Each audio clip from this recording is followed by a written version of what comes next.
Hi, my name is Mariko Berg and I'm a realtor with BRIDGEWELL Real Estate Group here in Coquitlam, British Columbia, Canada. And today this vlog I'm going to be focusing on the difference between pre-construction properties versus resale properties.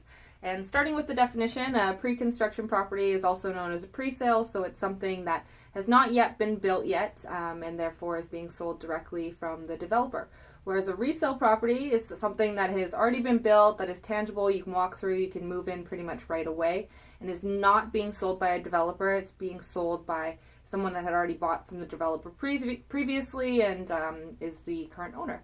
So that's the basic definition between pre-sale and resale, and other than that, there's a lot of differences in the process itself and the procedures that go along with each one. Starting with goods and services tax, GST, for a pre-sale property you are going to have to pay the 5% GST unless you qualify for an exemption. For a resale property you are not going to have to pay the GST, so there's no 5% GST associated when purchasing a resale property.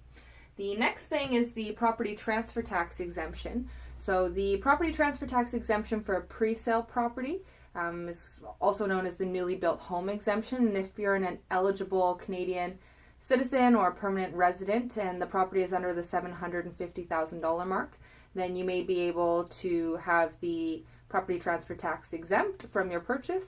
Whereas with a resale property, the threshold is a little bit lower, so an eligible Canadian citizen or permanent resident, most notably a first-time home buyer.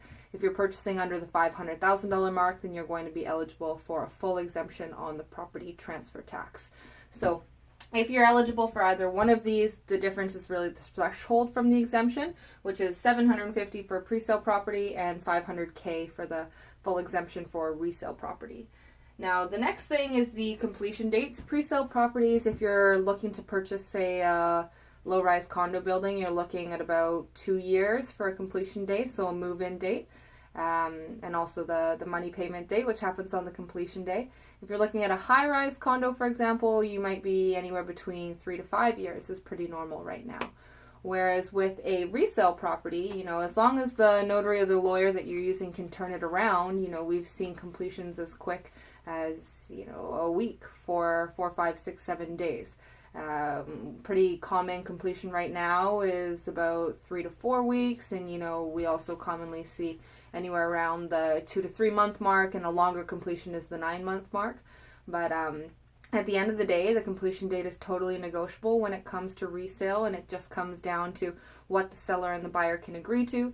Whereas for pre-sales, it's essentially just when the developer says the property is going to be built, and so it is going to be a lot longer out than a resale property typically. The other thing that's different is the deposit structures for resale and pre-sale properties.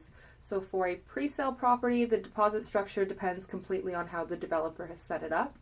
A lot of the times it's, anywhere between 5% on a very, very low, and more commonly all the way up into the 20 to 25% mark.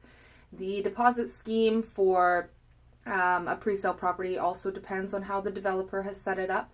But a lot of the time what you'll see is, 10% within the first 7 days. So if you decide to proceed after the 7-day rescission period, you're going to have to pay 10%. And then there's usually another 5 or 10% around the 6-month or the 12-month mark, and then another 5 to 10% again, when you hit the 12-month or the 16-month mark, depending again on how the developer has set it up.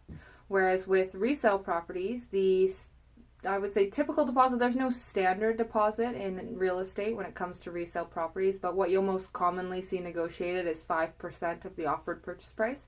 And that 5% deposit, or whatever percent deposit that you've agreed to, is usually due within 24 hours of subject removal or upon subject removal.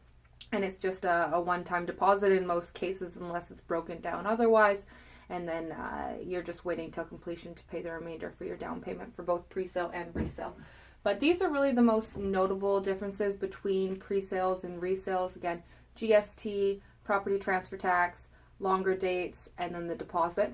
But if you have any other questions about pre-sale versus resales and which one would be better for you based on your goals, and you want to talk about the differences in purchasing them, please feel free to reach out to me anytime. Again, my name is Mariko Berg and I'm with BRIDGEWELL Real Estate Group, and I hope you enjoyed this post.